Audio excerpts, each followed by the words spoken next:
we do like to think of the brain as a muscle, and you can exercise it and you can grow skills and you can make it stronger. But I don't think we have evidence to support the notion that screens are necessarily doing that for our kids with ADHD. We just don't have solid evidence that it's growing those skills. And especially, we don't have evidence supporting that that's not growing their ability to focus while they sit down and do homework or persist through chores. Welcome to the Healthy Screen Habits Podcast. I'm Hillary Wilkinson. Whether you're starting your parenting journey with a newborn or looking to connect with your teen on technology, let's learn some new healthy screen habits together.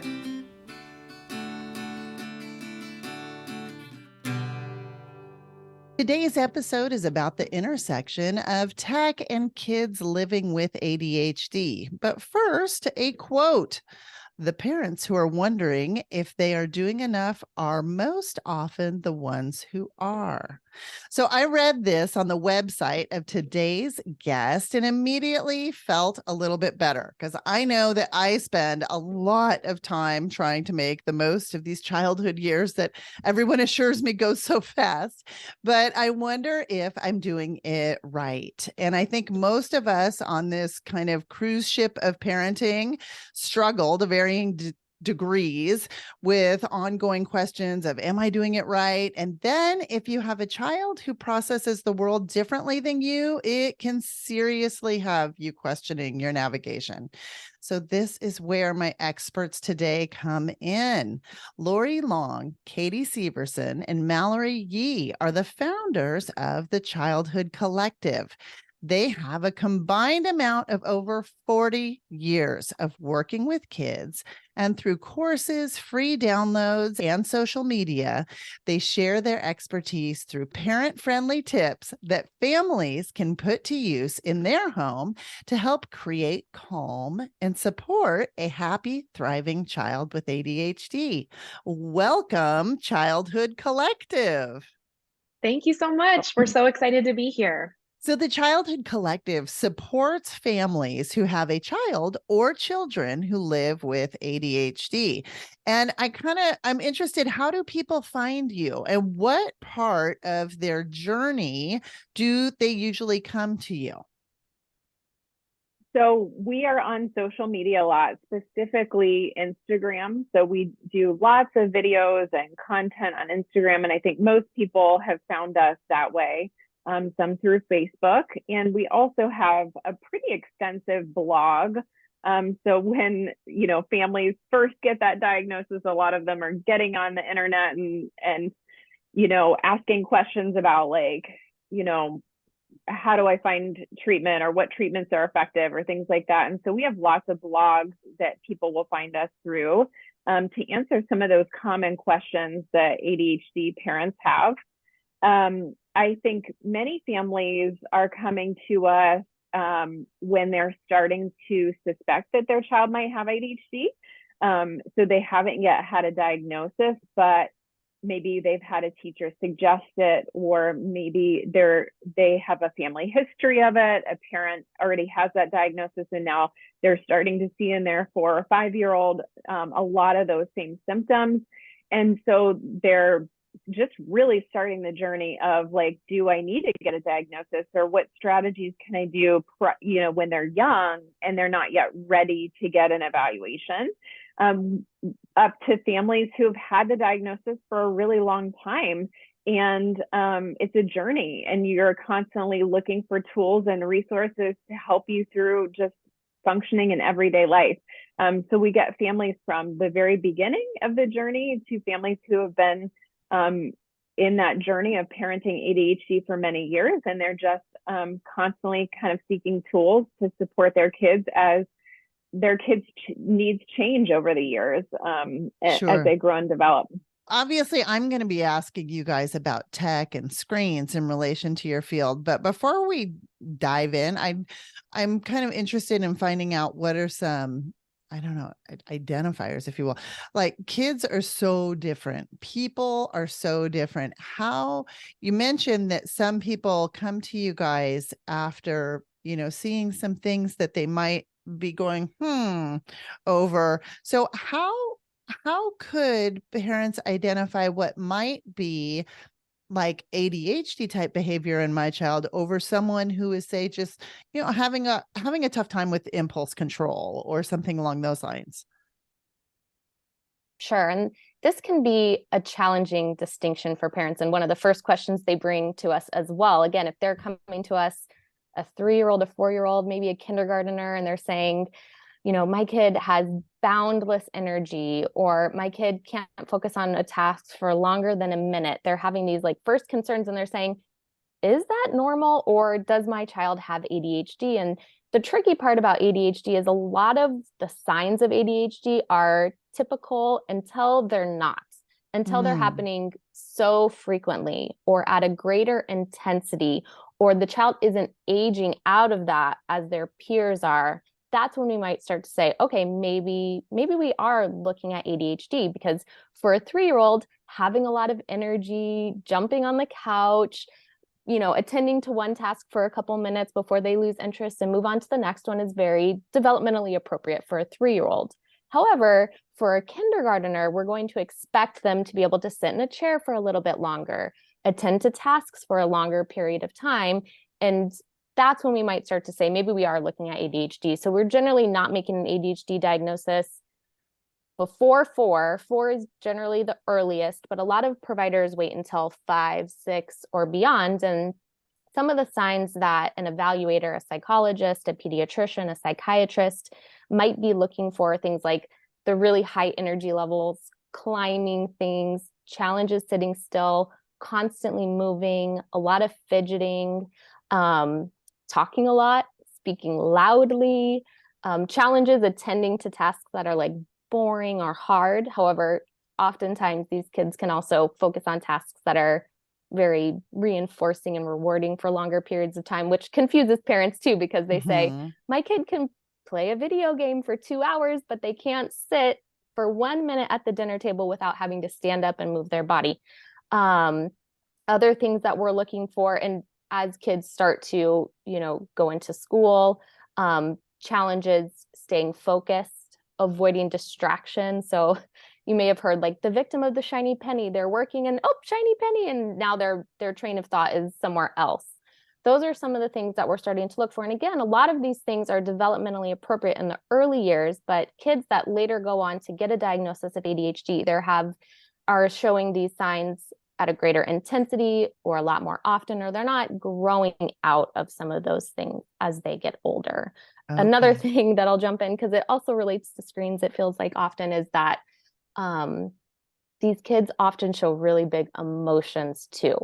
They seem to go from 0 to 60 very quickly. They can show some aggressive behaviors when they're experiencing those big emotions, have a harder time calming down. So that's another concern or a sign of ADHD that parents often bring to the table when they're wondering, does my child have ADHD, or is this just typical development? We hear a lot about executive function, and it's kind of this phrase that gets thrown around so much. I think it's gotten diluted, and maybe maybe we just need to kind of reset what is executive function and why is it important to help kids develop it? That's such a great question. I completely agree with you that executive function gets thrown around a lot. As a speech pathologist, I have parents that come to my office and say, we need to work on executive function. And I say, tell me more about that. And they're like, I don't really know, but we just need help. And so I think that that's really important to think of, like, what is executive functioning? And really, the executive functions are a set of skills. They're brain-based skills that help us to set a goal and stay on track, to make a plan. How are we going to meet that goal? Not get distracted by the things that are the pennies and the other thoughts that are going to distract us and get us off topic. Executive functions, when you break them down, have names like working memory, which is like your ability to hold information in your mind and manipulate it and use it later. Self-regulation, which is a lot of the emotional kind of ups and downs. Things like inhibition, that pause, that break system that says like, whoa, probably shouldn't touch that hot stove. And so executive functions are a set of skills, and they develop in kids throughout their life. And this is something that a lot of parents aren't aware, that really executive functions don't fully form until age 24, 25 years old. Okay, So we're so we're all talking, building. it's all prefrontal cortex stuff is A what lot you're of it is. talking about. Okay. Yes, Okay. absolutely. And we Interesting. have, so, and that frontal lobe, right? So when you have like that, in certain examples, like a brain injury, like a frontal lobe injury, you tend to see a lot of issues with executive functioning. But kids with ADHD, they don't have a brain injury. That's something developmental, that, in other words, they were like born that way, and their executive functions are developing, but they're not developing at the same pace as what we would call typical kids. So kids with ADHD are going to have delays in their executive functioning. And again, this is sort of throughout the lifetime up through the college years, everyone is developing their executive functioning.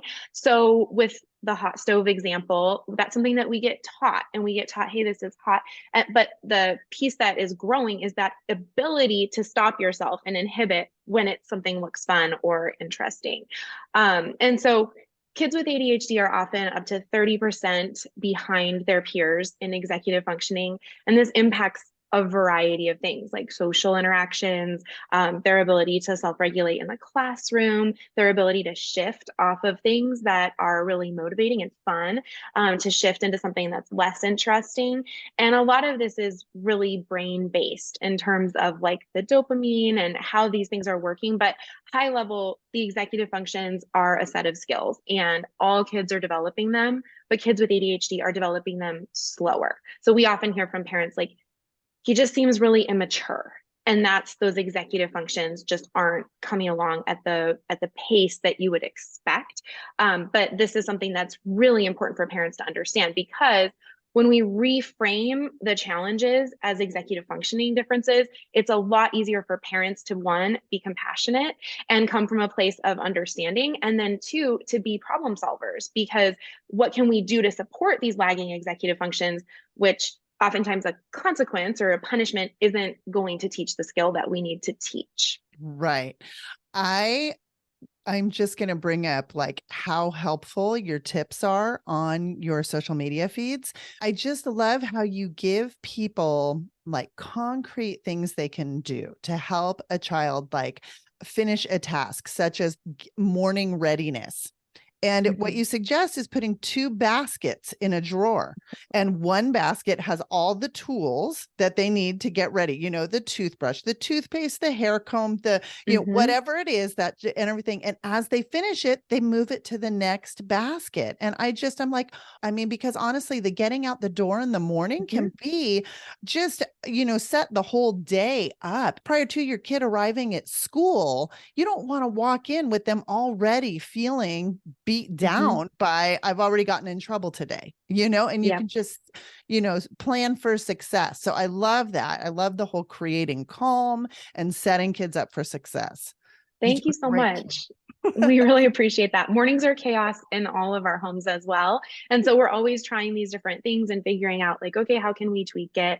And as our kids age, they have different needs too. And so the visual schedules can be great for the littler ones, but then they're like, Mom, I don't need my visual schedule. So the basket is a great kind of tactile way for those kids who struggle with working memory. Did I put deodorant on? Well, if it's in this basket, then it's done. So that's one that everyone seems to really appreciate, because it's just giving a visual cue. But what we're doing there is we are helping support executive functioning.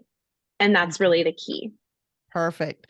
Okay. So when we come back, I am going to ask Lori, Mallory, and Katie about screen time and ADHD. Did you know anyone in a U.S. state, territory, or tribe who needs suicide or mental health related crisis support, or who has a loved one in crisis, can connect with a trained counselor by calling or texting 988.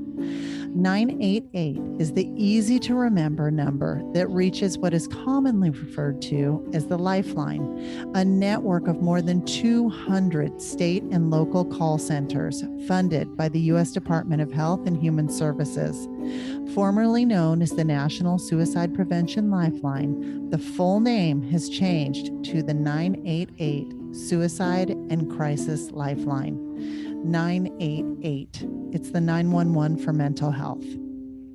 My guests are the creators of the Childhood Collective, a company who empowers parents by teaching science-based strategies to raise happy and confident children with ADHD. Recognizing that happy, confident children is probably the goal of most parents of all, children with all varying learning styles, neurodiversities, everything that keeps us all unique and interesting. I'm recognizing that by specifically pointing out that in regards to raising a child with ADHD, there are things I probably don't get because my life path and parenting journey has looked different from that. I don't live with a child with ADHD. So can you explain why kids with ADHD might need some extra tools in their wheelhouse to maintain happiness and move through the world with confidence? Yeah. And I think it ties nicely into Katie's explanation and description of executive functioning. These kids with ADHD, their brains are growing, developing, working differently than their neurotypical peers. However, they're often confronted with neurotypical expectations at home, at school, and extracurricular activities that are not taking into account how their brain is working and growing differently. And again, maybe even 30% behind their peers when it comes to some executive functions. So, put yourself in a child with ADHD's shoes. Your brain is working and growing differently, but you're confronted with the same expectations every day as all your peers. You can't measure up a lot of times. You're struggling more. You're getting feedback from your teacher that you're not paying attention enough. You missed another assignment. The other kids in your class are describing you as naughty. It really starts to wear on your confidence and your self-esteem. And especially if you don't know why your brain works differently, maybe you don't know you have ADHD or you don't understand what that means, you start to internalize a lot of that lived experience that you're not able to do what your classmates are able to do. You're getting in more trouble at home than your siblings are. You're at soccer practice, but you're picking the flowers and your parents are really upset at you for not, noticing the ball go right past you. It really starts to wear on your confidence, and you're noticing that you need a lot more help with things than your peers do, but you just don't get why. So by recognizing that it's not kids with ADHD, they're not trying to be naughty, they're not trying to be challenging, they're not trying to be overly dependent on you. It's just how their brain is growing and working. We realized that we need to give them extra tools and grow skills to help them be successful, find that confidence, learn that, okay, my brain works differently. That doesn't mean that I'm naughty or bad. It just means that maybe I need to do something differently. Maybe this is a skill that I need to grow.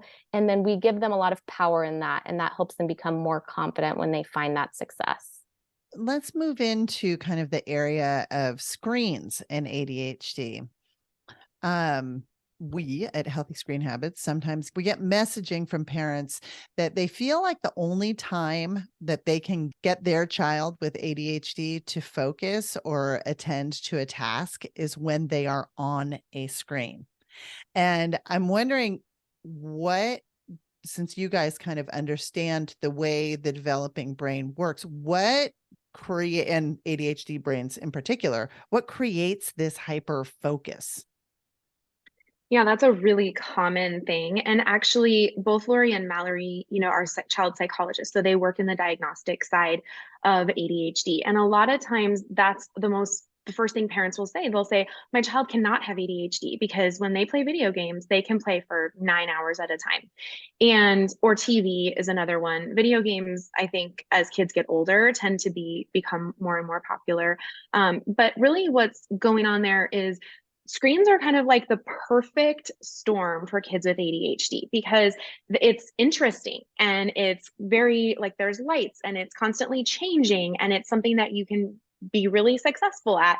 And I think that especially when you compare screens to another task like homework, or cleaning your room, or even playing outside. There's so much more that has to go into that because it's kind of boring. You have to have task persistence and do the hard things. And being outside requires a lot more creativity, a lot more physical movement, right? And so, really, the screens are just like the perfect storm because they're really motivating for kids with ADHD. Their brains are literally designed to be super hyper focused in on the things that are fun and interesting. And video games they challenge kids. They have them, get to the next level. There's kind of like this addiction piece where, well, I just need to get to the end of this level. And my own kids have tablets now, and they just got them for Christmas.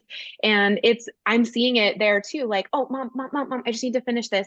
And I'm sort of in this mindset of like, let's go. We're done now. That's over. Another piece that plays a role here is time blindness. And so a lot of times kids with ADHD don't necessarily feel the passage of time and in a typical way. They're not like, oh, that was an hour, right? Really putting away laundry takes 3 minutes, but we get, it's going to take hours. And then they can sit and play a video game for hours and say, I was only playing for a few minutes. And it's not a behavior. They actually don't feel that passage of time and how time is moving. Interesting. Okay. So I hear analogies being made to like brain training that sound a lot like muscle training. It's the old, like, if you don't use it, you lose it philosophy. Mm-hmm. And so when a child with ADHD is on a screen, is it training the brain to be able to focus? Is it like a muscle in training to get stronger in this area? I mean, we do like to think of the brain as a muscle, and you can exercise it and you can grow skills and you can make it stronger. But I don't think we have evidence to support the notion that screens are necessarily doing that for our kids with ADHD. Unfortunately, since they love it so much, we just don't have solid evidence that it's growing those skills. And especially, we don't have evidence supporting that maybe they grew their focus in that game, but that's not, externalizing or generalizing to other areas. That's not growing their ability to focus while they sit down and do homework or persist through chores. So I don't think that at this time we have strong enough evidence to show that screens are growing focus for kids with ADHD. I want to ask about a challenge that I've experienced in my own house, and I see many other families having similar struggles, and that is how to navigate a smooth transition off the screen.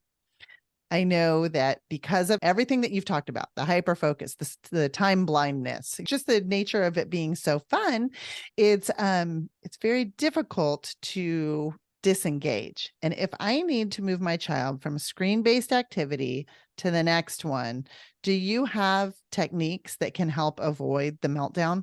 Yeah, so there are a couple things that we would recommend in those situations, or that you could try to troubleshoot them. But one thing is we love Time Timer, which is like a visual timer for kids. So Katie mentioned that kids with ADHD don't really understand or see the passage of time. So when they get on a screen, you'll ask them to shut off and they'll be like, well, I've been on here 2 minutes and it's really been an hour. So it's really helpful having Time Timer as a visual timer that parents can use. And there are many different types that you can have, but having that available for kids to kind of see. And when parents are saying, okay, giving checks of it's been 30 minutes, look at your clock. Or you have 5 minutes left, they can kind of see the passage of time because in their brain, they're not really feeling that passage of time when they're doing something that's really fun. So really, again, sticking to being consistent and staying consistent with, okay, we have a plan of we're doing an hour of screens today, we're setting it for an hour. And that consistency is also really important because our kids can get into these like battles of negotiation. And I say this like as a parent who experiences this on a regular basis. My kids just said to me the other day over break, they were, asking for more and more and negotiating like more screen time. And I was like, no, we're not doing this. And they're like, but why do you keep asking? And they're like, because the last couple of times, like we asked and you gave us more. Oh, and you're like, oh, I've just enforced intermittent rewards. Like, yeah. So again, I'm saying this very much as a parent who experiences this myself. but those battles of negotiating or getting upset or arguing or things like that can be minimized when we have a plan and we're really consistent with that plan of we're sticking to this. A couple other things that can be helpful are, we will often see parents like trying to transition into like a really non-preferred task of like bedtime routine, like let's go brush your teeth, or let's go do homework now, or things like that, where that transition can be extra hard because they're going from this really fun thing to this thing that they really hate. So sometimes planning the day with screen time that maybe goes into outdoor fun time, or outdoor activities or something that really is a little bit more neutral can be helpful too in that transition. I think, sometimes knowing the game that your child's playing is also helpful. So if you can find sort of natural stopping points within that. So I always say, like, if somebody came up and I'm really into The Crown right now. So if somebody was like, just shut, the Crown off in the middle of the episode when like this really exciting part was happening, I would be really upset and frustrated. So I think, finding more of a natural stopping point, and giving some flexibility with that. And again, building that into a plan with your kids is helpful. Like, my kids know that if it's within 5 minutes, we'll shut it down. I'll give them 5 minutes leeway of if they're in a place in the game or in a show that's really exciting, I'll give them leeway of an extra 5 minutes to stop at more of a natural point within that game, or within that show. So understanding kind of where those natural stopping points are, can be helpful too in making it less like upsetting when we're shutting down that screen. And lastly, I think really keeping in mind too of like having limits on the amount of time our kids really are on screens is important, because I talk to families daily with kids with ADHD, that really do, if they're on it for a prolonged period of time, it can cause excess anxiety, stress, anger. And those negative emotions seem to increase the longer our kids are on a screen. And so making sure that they're having time within their day and aren't spending excess amounts of time on screens is important too, because we see those negative emotions get enhanced, I think, the longer our kids are on a device. Interesting. So I really like your acknowledgement of the type of game that your child is playing, that your whole example, because it's respectful of their chosen activity. And we use that in our house as well as the find a good stopping spot. And what I realized what I needed to do was also incorporate those words into other activities. So if I'm going to throw my son under the bus. My son's the one who tends to have a hard time disengaging from video gaming. But like he'd be out playing basketball and I'd say, find a good stopping spot.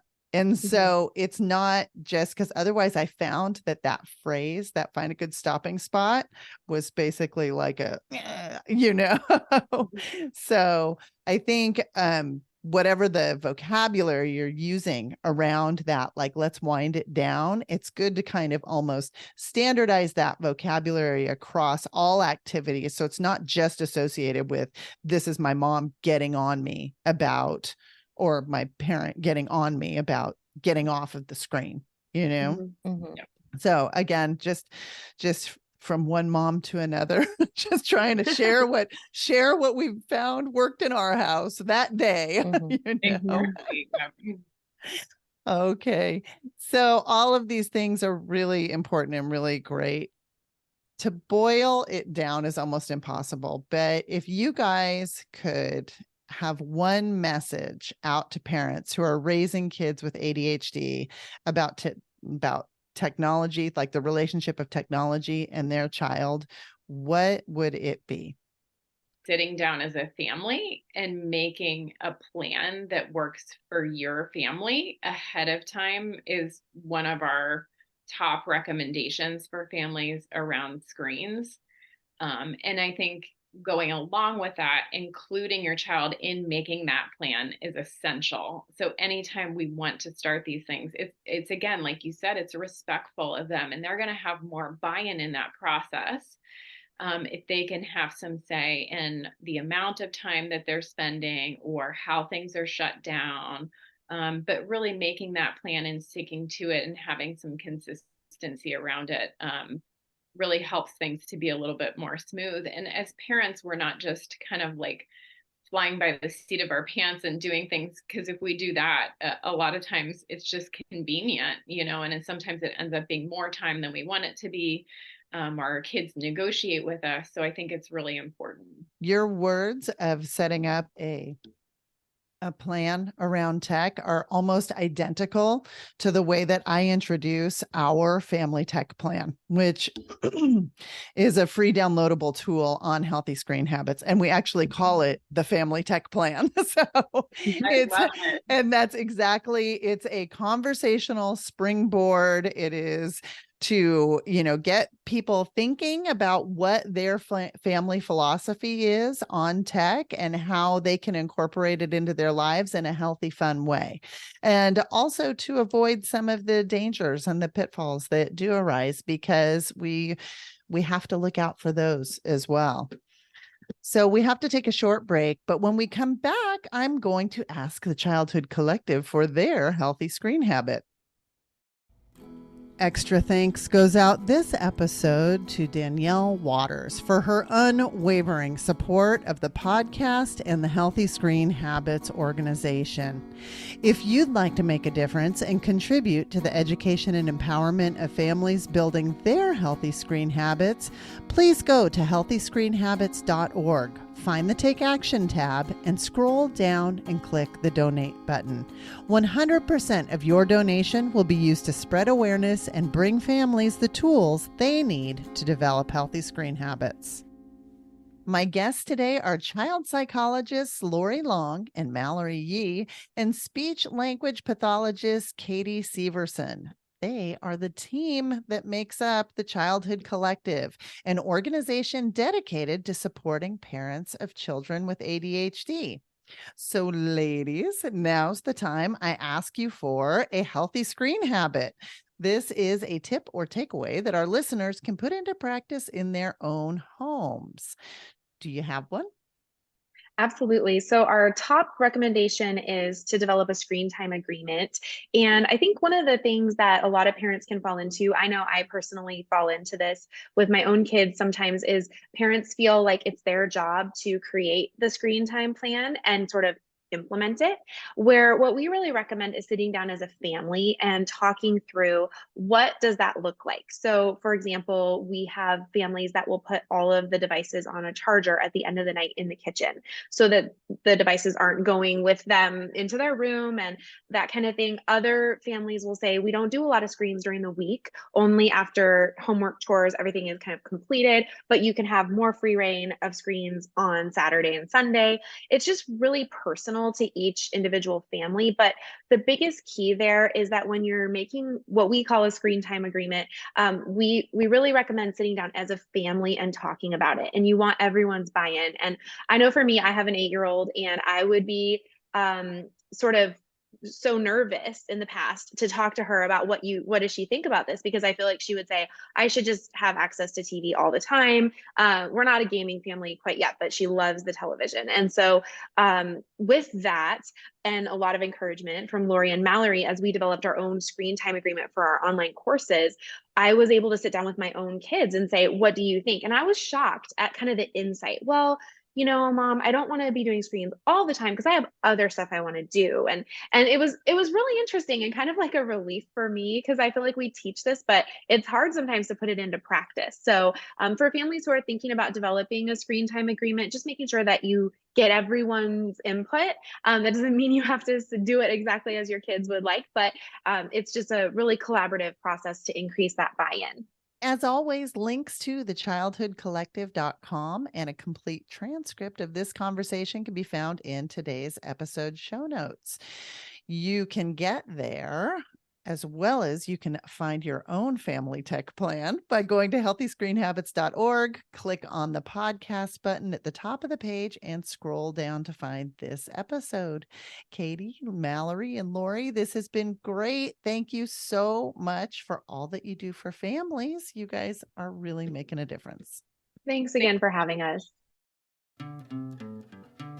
For more information, you can find us on Instagram and Facebook at Healthy Screen Habits. Make sure to visit our website, healthyscreenhabits.org, where you can subscribe to the show on Apple Podcasts or via RSS, so you'll never miss an episode. It's free, it's fun, and you get a healthy new screen habit each week.